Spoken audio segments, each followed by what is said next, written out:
India's maiden human spaceflight mission Gaganyaan is expected to be launched in 2024. Union Minister Jitendra Singh has said in a conversation with NewsX. Singh said the government has planned the human spaceflight for 2022, the year of India's 75th anniversary of independence, but the schedule went awry on account of COVID-19 pandemic. The Indian Air Force has identified 4 fighter pilots as the potential crew for the human spaceflight mission.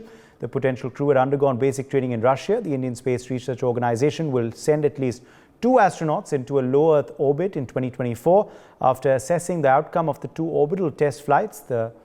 These are 2 test flights which are expected before the manned mission, the first of which is tentatively scheduled for this year, with only a handful of countries in this elite space club which has sent humans to space.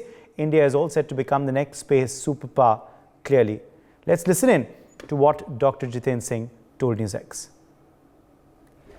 हमारे साथ science tech के minister doctor Jitendra Singh हैं। Doctor साहब, गगनयान को लेकर कब तक जो है गगनयान भेजा जाएगा?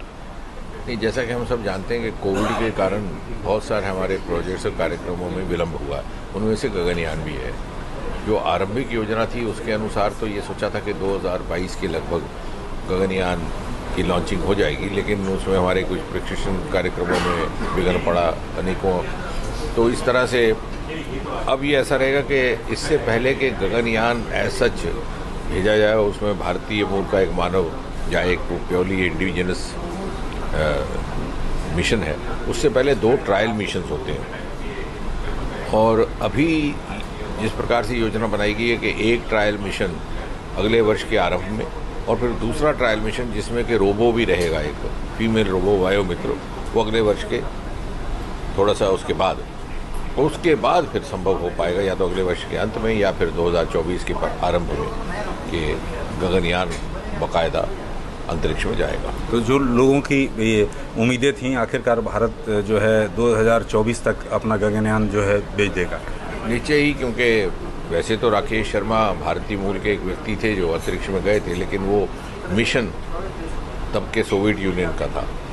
तो पूरा जैसे प्रधानमंत्री जी आत्मनिर्भर भारत की बात करते हैं, तो ये एक आत्मनिर्भरता का भी प्रतीक रहेगा।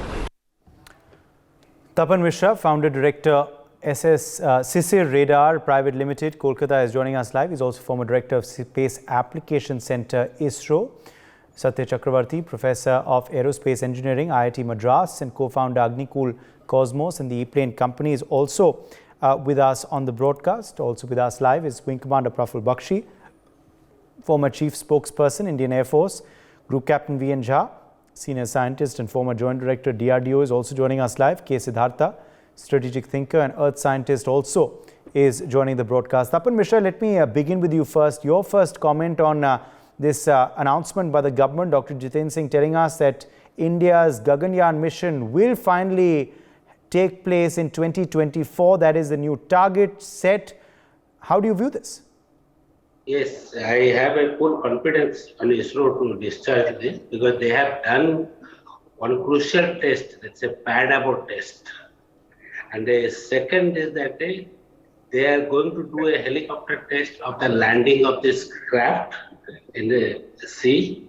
And they are also in the place to connect the data relay satellite very shortly. So they are tying up all these ends. And the next mission is there is 2 flights are needed. One is that one unmanned flight to test all life systems. Then second, as that they load on human being in that space flight condition. That is now presently, in earlier days, they used to test with animals or like monkeys or the dogs in that the Russians used to use, or that our Americans used to use. But today's days, with advanced thing that we can have the robot in which we can measure all the loads on the human body in terms of sensors mounted on the robot, and that will give us a fairly good idea of what human being were going to experience in space. And also all the life support systems, especially the oxygen-nitrogen ratio, and that is needed. And because the first flight will be a short duration, so the human excreta management also has to be taken into account. And I believe that it is doable, and as the chairman ISRO, Somnath, has a few days back has commented that they are becoming slightly cautious, and I expect this caution is a must because we are dealing with a human life, and I believe that they will have a really good success in 2024 time frame, and this is not looking very far off. Okay, let me also get in Satya Chakravarti at this point. Satya Chakravarti, is it understandable that the mission had to be pushed by 2 years because of the COVID pandemic? Is that understandable, or do you see it as a minor setback? Can you hear me? Yes, sir. Thanks. So there are essentially two things that work here. One is what exactly did the COVID pandemic affect ISRO on, and what exactly happened there. So clearly we could see that from 2020 to 2021 time frame, ISRO did have to actually slow down the amount of launches that they had to do. And they had to actually reconfigure the way they were doing launches with minimal support from within Sriharikota itself, and also do a lot of scientists staying remotely in their respective places in Trivandrum and Bangalore when the launches were happening. So this reconfiguration essentially slowed down their launch process in the first place. So there is no doubt about that. On the other hand, the human space program definitely requires an abundance of caution, which requires a large number of tests to be done, as Dr. Tapan Mishra just mentioned. Since the slowdown really happened, it also affected some of the tests that were done. Prior to the pandemic, we did actually the pad abort tests, but the other tests that were to be done are subsequently being planned and did go through a slowdown during the pandemic. So both the slowdown during the pandemic as well as the abundance of caution that's required for the large number of tests to be done before we can actually undertake the human flight itself are a push-pull factors that are making this happen in 2024 as opposed to 2022. I think it's wholly justified, and we need to support ISRO on their efforts wholeheartedly. Okay, let me also, in fact, get in Wing Commander Praful Bakshi. Wing Commander Praful Bakshi, how big a leap for India will this be as far as our space program is concerned, and also the leap into the global space power league? Absolutely right.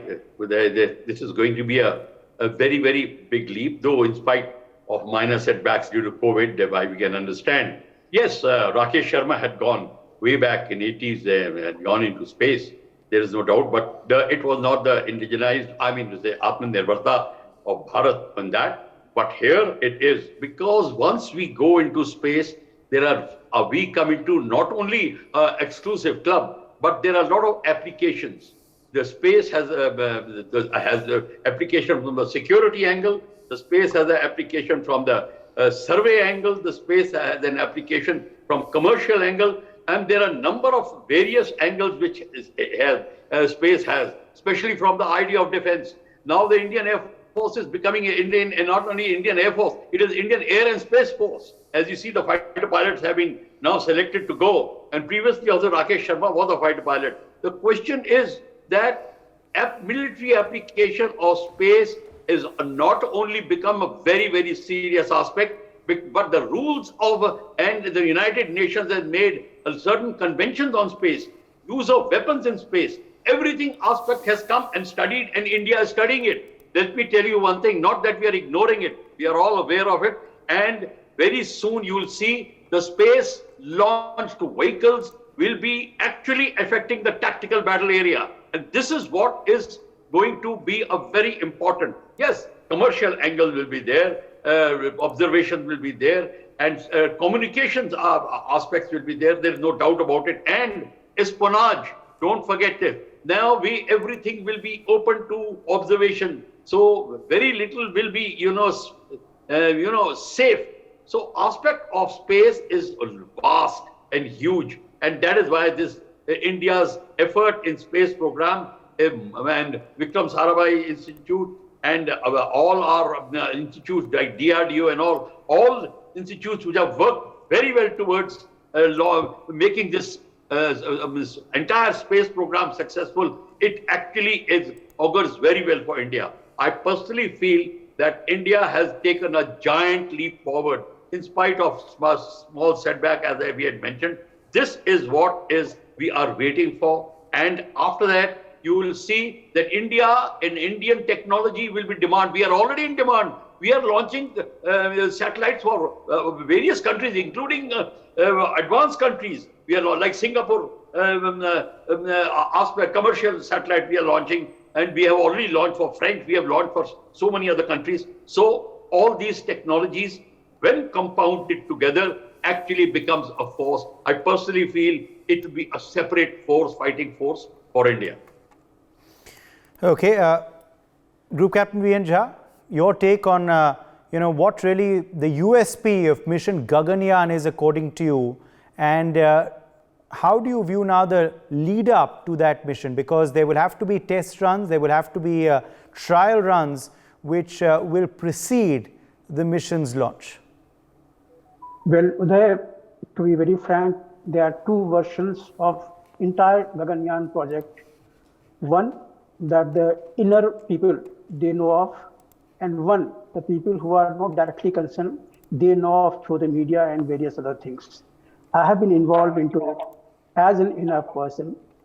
I know I have been working at the DRDO at a center which develops the life support system. And when today Mr. Jitendra Singh said that this is a fully indigenous system, I slightly beg to differ, because ECN LSS is not Indian. It is not from India, because our lab is the one which is got the expertise in this, and we were not contacted into this for various reasons. That was the administrative reason. So I am only confirming that it is not, to my knowledge, 100% indigenous system. ECLSS, which is the environmental control and life support system. That is something which is the heart of the crew system, in which the crew have to inhabit it for that many days or whatever period that he spends. So that ECN LSS is not from India. Some part of it, the consumables will be from India, but the system will be from abroad.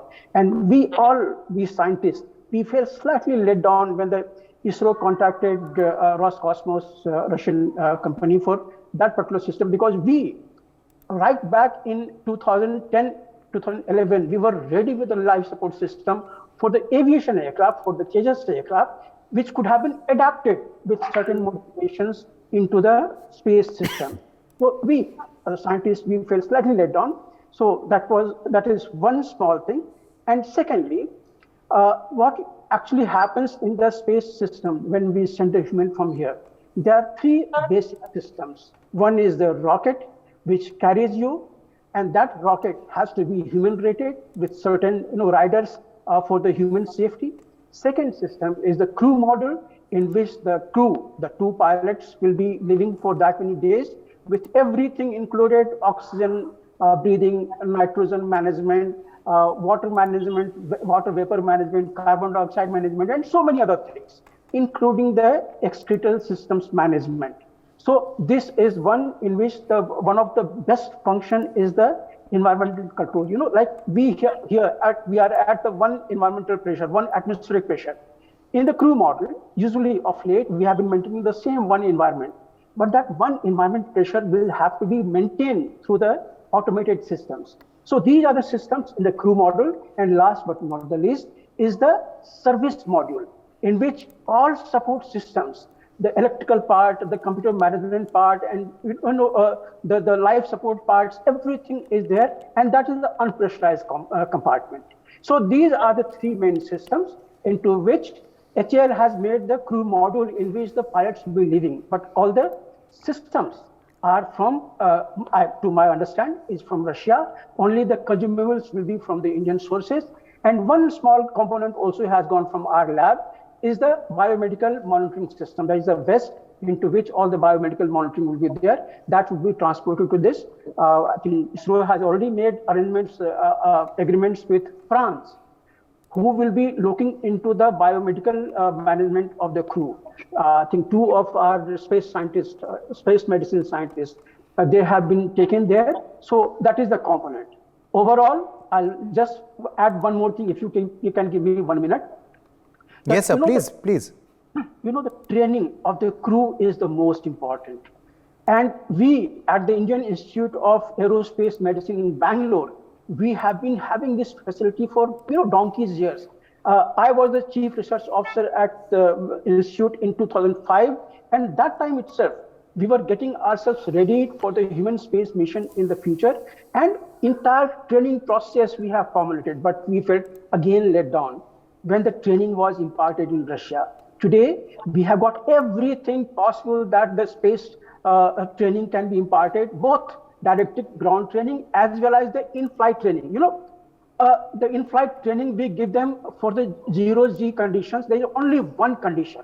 That is the parabolic flight into a larger transport aircraft. That parabola could have been planned here in India itself, in which that 0G training we could have given to the pilot here itself. But never mind, there could be second time, next time all this Indian system will go into. So overall, I feel very elated that this is now happening. First flight has to happen without the air crew, without the human. In that, all the dummies will be there with the instrumentations. And in that instrumentation, it will measure everything. The acceleration profiles, the atmospheric conditions therein, and everything that is required up to the ditching into the sea, up to the time when it is lifted up from the sea and put into the naval vessel and brought there. So all these events will be monitored, and all those parameters will be in our hand. And we all feel very looking forward to everything happening properly. And again, kudos to ISRO to somehow adhering to the time spot in spite of the COVID. Uday. Okay, let me quickly draw in K. Siddhartha also at this point. K. Siddhartha, your first comment on this announcement by Dr. Jitendra Singh on NewsX, and also, the takeaways of what he has said. Gaganyaan mission, where will it propel India's space program to? Thank you so much, Udayji. If we actually look at the future of it, the future is from an economic angle, it is more than bright, largely because of the variety of forward and the backward linkages that these type of programs will go to generate. That is, we have already started seeing the type of a backward linkage that is taking place in terms of startups and the type of innovations that are taking place in the startups.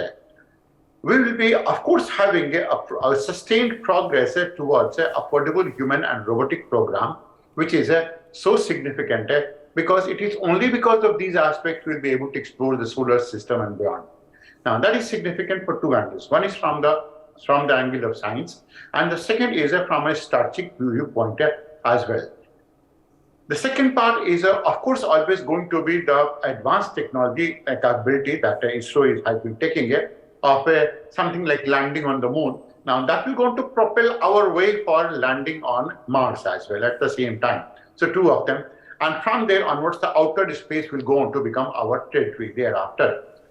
Then, of course, the framework that we are talking about, that is forward and backward linkage, academicians, technicians, innovators, this will start getting itself refurbished. And a new ecosystem for business in India will come up all in all, with an attendant emphasis and an attendant impact that is going to be on employment generation. Now, if you're going to forget these facts, can you imagine the amount of branding that India will go on to attend, it will go to attract from the whole of the world. One spacecraft that is landing on moon in 1969 propelled America towards being a superpower in technology. This is what exactly is going to do to India as well. And when you're going to be having it, it's not only going to be affecting space, but all the type of offshoots that come up from the space in general. Now, having said that, we also know that this is going to be a very bright future from India from another angle, from an angle of India dominating the whole of the space. Also, will be in a much better position to counter some of these countries, like let's say China. That is, which of course that depends on a lot of other factors as well, like Quad. When we talk about it, and all of these countries can go on to pull up these type of resources. Australia pulling up its iron ore resources, steel resources. United States pulling up something else. India will go on to pull up its cheaper manpower in this case. So when you take a look at the future of it, there can't be anything brighter than that in the whole of the country. There are only three sectors: education, health, and space.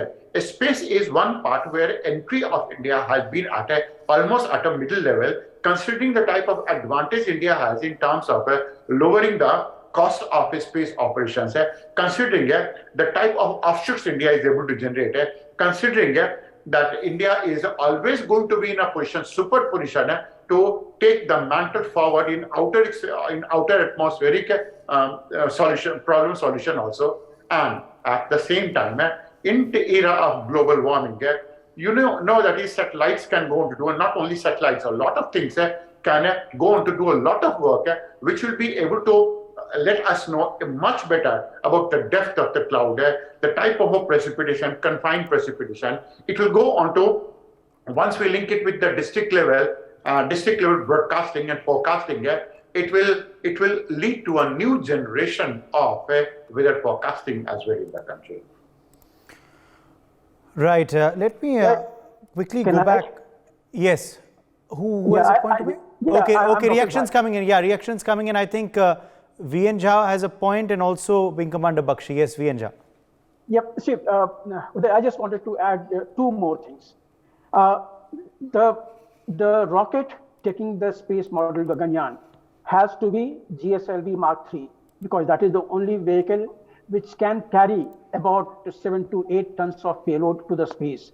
And this particular crew model, along with the service model, will be weighing around 7.5 tons. So, and we have seen that the last flight of the GSLV failed in its third stage, that didn't ignite. So ISRO has to be doubly sure about that malfunction. I'm sure they must have already attended. So that is one. And secondly, I again feel slightly let down. Even the space suit is being procured from Russia. Now India has got such a vast lot of scientists in the life support technology itself, and even the space suit has gone to Russia. So sadly, we will request ISRO that please turn your attention to the inward scientists, and all capabilities are here.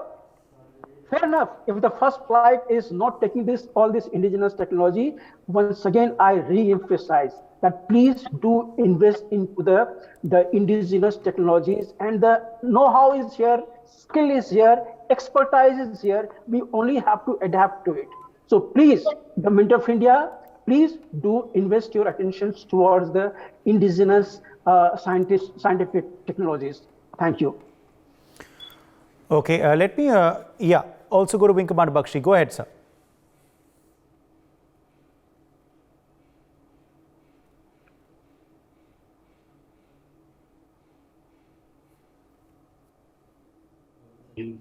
Entire political aspect of space is going to change. There is now going to be the race to occupy various space, satellites, various other places. In fact, there are already arguments about the moon going on.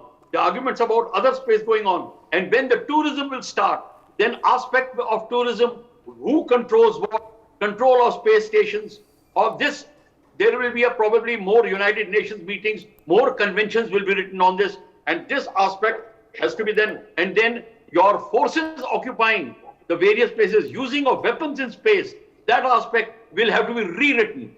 Initially, they had started writing after 57, but question is, they are now being outdated. New systems would have to be written. So entire political aspect, diplomacy, everything regarding space is going to change along with the space warfare. So things are going to be, what we used to see in comics in childhood are going to be seen in reality. Okay, let's leave it at that. My thanks to all of our guests for joining us. For more such videos, subscribe to the NewsX YouTube channel, hit the bell icon.